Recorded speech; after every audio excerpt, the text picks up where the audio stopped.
গল্প পাঠের আসরে সিজন 3 এপিসোড 1-এ শুনছেন সত্যজিৎ রায়ের লেখা ছোট গল্প গগন চৌধুরীর স্টুডিও। গল্প পাঠে ঋতু চট্টোপাধ্যায় ও আর্য চ্যাটার্জি। সামগ্রিক পরিকল্পনা ঋতু চট্টোপাধ্যায়, পরিচালনা ও সম্পাদনা আর্য চ্যাটার্জি।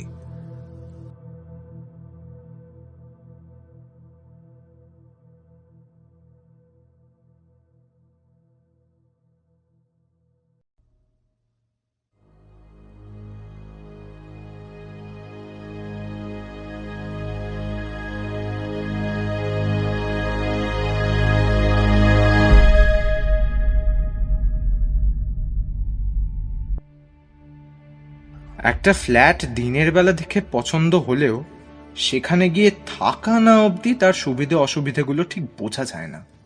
সুধীন সরকার এইটাই উপলব্ধি করল ভবানীপুরে সেই ফ্ল্যাটে বসবাস আরম্ভ করার আগে। এই একটা ব্যাপারেই ভাগ্যলক্ষ্মী একটু শুকনো হাসলেন, না হলে তিনি যে সুধীনের প্রতি সবিশেষ প্রসন্না তার নজিরের অভাব নেই। যেমন তার পদোন্নতির ব্যাপারেই ধরা যাক, সে এখন অফিসের একটি ডিপার্টমেন্টের হেড।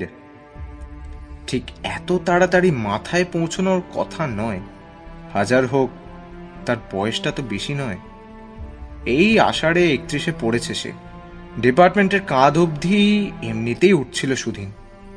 মাথায় ছিল নগেন্দ্র কাপুর, যার বয়স 40, যিনি দীর্ঘাঙ্গী, সুপুরুষ, কর্মক্ষম, যিনি ছাই রঙের সাফারি স্যুট পরে অফিসে ঢুকলে সকলের দৃষ্টি চলে যায় তার দিকে। সেই নগেন্দ্র কাপুরই যে অকস্মাৎ টালিগঞ্জের গল্ফের মাঠে হৃদয়যন্ত্রের ক্রিয়া বন্ধ হয়ে শেষ হয়ে যাবেন, সেটা কি কেউ স্বপ্নেও ভেবেছিল? এই মৃত্যুর পরে সুধীন দেখল প্রায় প্রাকৃতিক নিয়মেই সে কাপুরের জায়গা অধিকার করে বসেছে। এইটা অবশ্য শুধু কপালের জোরে নয়। সুধীন এই পদের উপযুক্ত নয়, এই অপবাদ তাকে কেউ দেবে না। তারপরেই ফ্ল্যাট। সুধীনের বাপ মা তাকে সংসারী করার জন্য উঠে পড়ে লেগেছেন। সময়টাও ভালো, কাজেই সুধীনকে বাধ্য হয়েই সে অবস্থার জন্য প্রস্তুত হতে হয়েছে। আগে পার্ক সার্কাসের যে ফ্ল্যাটটা ছিল, তার পায়রার খোপের মতো দুখানা ঘরে সংসার করা চলে না। তাছাড়া কাছেই ছিল একটা বিয়ে শাদিতে ভাড়া দেওয়ার বাড়ি। অষ্টপ্রহর গ্রামাফোন রেকর্ডে সানাইয়ের বিকৃত বাঁশ ফাটা সুরে সুধীনের প্রাণ অতিষ্ঠ হয়ে এসেছিল। দালালের কাছ থেকে খবর পেয়ে সুধীন প্রথম যে ফ্ল্যাটটা দেখতে গেল, সেটাই হলো ভবানীপুরের এই ফ্ল্যাট। দোতলার ফ্ল্যাট, 3খানা বেশ বড় বড় ঘর, 2টো বাথরুম, দক্ষিণে বারান্দা, মেঝের মোজাইক, জানলার গ্রিল, ফ্ল্যাটের প্ল্যান, সবকিছুতেই সুপরিকল্পনা ও সুরুচির ছাপ। ভাড়া 800। সর্বোপরি বাড়িওয়ালার সঙ্গে কথা বলে তাকে মোটামুটি সজ্জন ব্যক্তি হিসেবেই মনে হয়। সুধীনের আর দ্বিতীয় কোনো ফ্ল্যাট দেখতে হয়নি। 2 সপ্তাহ হলো সে এসেছে এই ফ্ল্যাটে। প্রথম কদিন অত খেয়াল করেনি। তারপর একদিন মাঝরাতে ঘুম ভেঙে দেখল তার চোখে বাইরে থেকে বিজলি আলো এসে পড়েছে। বেশ উজ্জ্বল আলো। এত রাত্রে আলো আসে কোত্থেকে? সুধীন বিছানা ছেড়ে বাইরের বারান্দায় গিয়ে দাঁড়ালো। সারা পাড়া অন্ধকার। কেবল একটি আলো জ্বলছে রাস্তার উল্টো দিকের প্রাচীন অট্টালিকার 3 তলার একটি ঘরে। খোলা জানলার পর্দার উপর দিয়ে শটাং এসে বারান্দা পেরিয়ে ঢুকেছে সুধীনের ঘরে। শুধু ঘরে নয়, একেবারে সুধীনের বিছানায়। বালিশ উল্টো দিকে ঘুরিয়ে শুলেও সে আলো পড়বে সুধীনের মুখে। এ তো বড় জ্বালাতন। ঘর অন্ধকার না হলে মানুষ ঘুমোয় কি করে? অন্তত সুধীন তো সেটা পারে না। এটা কি রোজই হবে নাকি? আরও এক সপ্তাহ দেখার পর সুধীন বুঝল 12টার কিছু আগে থেকেই আলোটা জ্বলে এবং জ্বলে থাকে ভোর অবধি। অথচ নিজের ঘরের দক্ষিণের জানলা বন্ধ করে শোয়ায় সুধীনের ঘোর আপত্তি। কার না হয়? কলকাতায় ওই একটি জিনিসের অনেক দাম, দক্ষিণের জানলা। বিশেষ করে তার সামনে যদি অন্য কোনো বাড়ি না থাকে, সেটা ওই ফ্ল্যাটের একটা লোভনীয় দিক। জানালার সামনে রাস্তার ওপরে হলো ওই পুরনো বনেদি বাড়িটার সংলগ্ন বাগান, যেখানে অদূর ভবিষ্যতে নতুন দালান ওঠার কোনো সম্ভাবনা নেই। বাড়িটা কোনো এককালীন জমিদারের, সেটা বোঝাই যায়।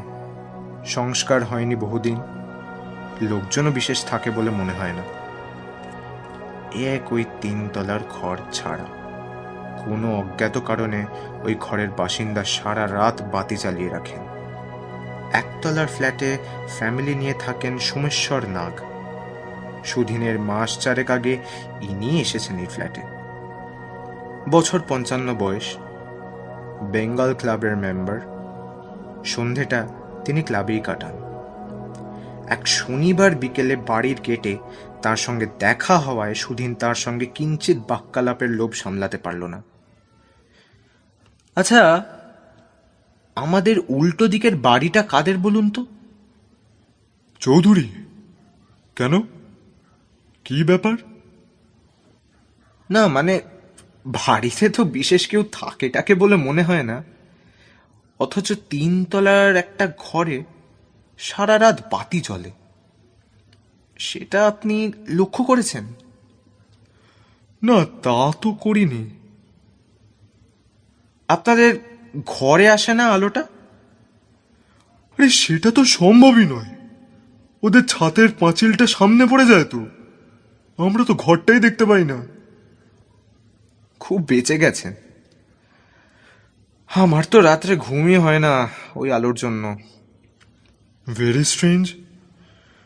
শুনেছি তো ওই এত বড় বাড়িতে একটি কি দুটি মাত্র প্রাণী থাকে। মালিক হলেন গগন চৌধুরী। তাকে বড় একটা দেখা টাকা যায় না, আমি তো এসে অবধি দেখিনি। তবে আছেন বলে জানি। বয়স হয়েছে বোধহয়। শুনেছি এককালে ছবি টবি আঁকতেন আবার। আপনি এক কাজ করুন, ভদ্রলোককে গিয়ে সোজাসুজি বলুন, অন্তত ওর নিজের ঘরের জানলাটা তো বন্ধ করে দিতে পারেন। এতটুকু কনসিডারেশন হবে না প্রতিবেশীর জন্য? এই কাজটা অবশ্যই করা যায়, যদিও সহজ নয়। অনুরোধ করলেও সেটা যে গ্রাহ্য হবে এমন কোনো গ্যারান্টি তো নেই। রাত্রে কি ঘটনা ঘটে ওই গগন চৌধুরীর ঘরে? সুধীন বুঝতে পারল আলোর জন্য ব্যাঘাতের প্রশ্নটা বড় ঠিকই, কিন্তু ওই প্রাচীন অট্টালিকার ওই ঘরে কি ঘটছে সেটা জানার আগ্রহ তো কম নয়। তার বন্ধু মহিম রেসের মাঠে যাতায়াত করে। তার একটি বড় বাইনোকিউলার আছে। সেটা দিয়ে দেখলে কিছু জানা যাবে কি? বাইনোকিউলারের দরকার এই জন্যেই যে ঘরটা নেহাত কাছে নয়। চৌধুরীদের বাড়িটা ঠিক রাস্তার ওপরে নয়। পাঁচিল পেরিয়ে সামনে বেশ খানিকটা জায়গা আছে, যেটা বাগানেরই অংশ। এই দূরত্বের পরও আরো দূরত্ব আছে, কারণ 3 তলার ঘরটা ছাতের খানিকটা অংশ পেরিয়ে। মহিমের বাইনোকিউলারে জানলাটা চলে এলো অনেকখানি কাছে, কিন্তু পর্দার উপর দিয়ে দেয়ালের খানিকটা অংশ ছাড়া বিশেষ কিছু দেখা গেল না। দেয়ালে টাঙানো তেল রঙে আঁকা দুটি আবক্ষ প্রতিকৃতির খানিকটা করে অংশ দেখা যাচ্ছে সিলিং এর ওই আলোতে। তাহলে কি শিল্পীর ঘর? এটাই কি ছিল ভদ্রলোকের স্টুডিও? কিন্তু সেখানে কি কোনো মানুষ নেই? হ্যাঁ, আছে। এই মাত্র জানলার পর্দায় ছায়া ফেলে একটি মূর্তি ডান থেকে বাঁ দিকে চলে গেল। কিন্তু ছায়া থেকে মানুষ চেনা গেল না। পর্দায় আলোটা পড়াতে তার স্বচ্ছতাটাও অনেকটা কমে গেছে। প্রায় 15 মিনিট দেখার পর সুধীনের ক্লান্তি এলো। যেটুকু ঘুমের সম্ভাবনা তাও কি সে নষ্ট করে দেবে এই ছেলে মানুষই করে? বাইনোকুলারটা টেবিলের ওপর রেখে সুধীন শুয়ে পড়ল। সে মনে মনে স্থির করে নিয়েছে কি করা দরকার। সোজা গিয়ে গগন চৌধুরীর সঙ্গে দেখা করতে হবে। তাকে বলবে তার ঘরের উত্তরের দিকের জানলাটা বন্ধ করে রাখতে। এতে কাজ হলে হবে, না হলে সুধীনকে এই অবস্থার সঙ্গে মানিয়ে নিতে হবে। গগন চৌধুরী লোকটা কিরকম সেটা জানা থাকলে ভালো হতো। প্রতিবেশীর কাছ থেকে অভদ্র অপমানসূচক ব্যবহার হজম করাটা খুবই কঠিন, তা তিনি যতই প্রবীণ হন না কেন। কিন্তু এক্ষেত্রে ঝুঁকিটা নেওয়া ছাড়া আর কোনো গতি নেই। গেটটা খোলা এবং দারোয়ান নেই দেখে সুধীনের একটু অবাক লাগলো। কিন্তু প্রথম বাধা এত সহজে অতিক্রম করতে পারায় সেই সঙ্গে একটু নিশ্চিন্তও লাগলো। সে রাত্রেই যাওয়া স্থির করেছে, কারণ ভদ্রলোক দেখতে চাইলে তাকে দেখিয়ে দিতে পারবে আলোটা কিভাবে তার ঘরে পড়ে। ভবানীপুরের ভদ্রপাড়া শীতকালের রাত 11টার মধ্যেই নিস্তব্ধ হয়ে গেছে। গতকাল পূর্ণিমা ছিল। চৌধুরী বাড়ির আগাছায় পরিপূর্ণ বাগানের সবকিছুই জ্যোৎস্নার আলোতে স্পষ্ট দেখা যাচ্ছে। শ্বেত পাথরের নারী মূর্তি ডাইনে ফেলে সুধীন এগিয়ে গেল নোনা ধরা গাড়ি বারান্দার দিকে। এখনো 3 তলার ঘরে আলো জ্বলেনি। কপাল ভালো হলে গগন চৌধুরীকে হয়তো নিচেই পাওয়া যেতে পারে। সদর দরজার কড়া নাড়তে কয়েক সেকেন্ডের মধ্যেই একটি ভৃত্য স্থানীয় প্রৌঢ় দরজা খুলে প্রশ্ন করল, কাকে চাই? চৌধুরী মশাই, গগন চৌধুরী। তিনি কি শুয়ে পড়েছেন? না। তার সঙ্গে একবার দেখা করা যায় কি? ও, আমার নাম সুধীন সরকার। আমি থাকি ওই সামনের বাড়িতে। একটা বিশেষ কাজে এসেছি। চাকর ভেতরে গিয়ে আবার মিনিট খানেকের মধ্যেই ফিরে এলো। আপনি আসুন। সব ব্যাপারটাই যে সহজে হয়ে যাচ্ছে, এ তো ভারী আশ্চর্য। ভেতরে ঢুকেই ল্যান্ডিং পেরিয়ে একটি বৈঠকখানায় গিয়ে ঢুকলো সুধীন। বসুন, এখানে বসুন। জানলা দিয়ে এক ফালি চাঁদের আলো এসে পড়েছে সোফার উপর, তাই সুধীন সেটা দেখতে পেয়ে এগিয়ে গিয়ে বসল। চাকর বাতি জ্বালিয়ে দিয়ে গেল না কেন? এখন তো পাড়ায় লোডশেডিং নেই। এবারে ঘরের চারদিকে চোখ ঘোরাতেই সুধীনের হৃদস্পন্দন হঠাৎ দেখতে দেখতে দ্বিগুণ হয়ে গেল। সে কি ঘর ভর্তি লোকের মধ্যে এসে পড়ল নাকি? তাকে ঘিরে কারা চেয়ে রয়েছে তার দিকে? ঘরের প্রায় অন্ধকারে দৃষ্টি আরেকটু অভ্যস্ত হতেই সুধীন বুঝতে পারল যারা চেয়ে রয়েছে তার দিকে তারা মানুষ নয়, মুখোশ। প্রত্যেকটি মুখোশের চোখের চাহনি যেন তারই দিকে ঘোরানো। এসব মুখোশ যে এ দেশের নয় সেটাও বুঝেছে সুধীন। দেখে মনে হয় অধিকাংশই আফ্রিকার, কিন্তু দক্ষিণ আমেরিকারও হতে পারে। সুধীন এককালে ভালো ছবি আঁকত। বাপের আপত্তি না থাকলে হয়তো সেটাকেই সে পেশা করত। হাতের নানা রকম কাজ সম্বন্ধে তার এখনো যথেষ্ট কৌতূহল আছে। সুধীন মনে মনে নিজের সাহসের তারিফ না করে পারল না। অন্ধকার ঘরে মুখোশ পরিবৃত এই ভৌতিক পরিবেশে অনেকেরই দাঁত কপাটি লেগে যেত। ঘরে যে কখন লোক প্রবেশ করেছে তা সুধীন টের পায়নি।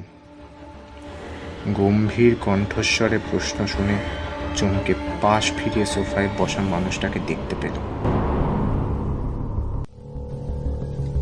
এত রাত্রে?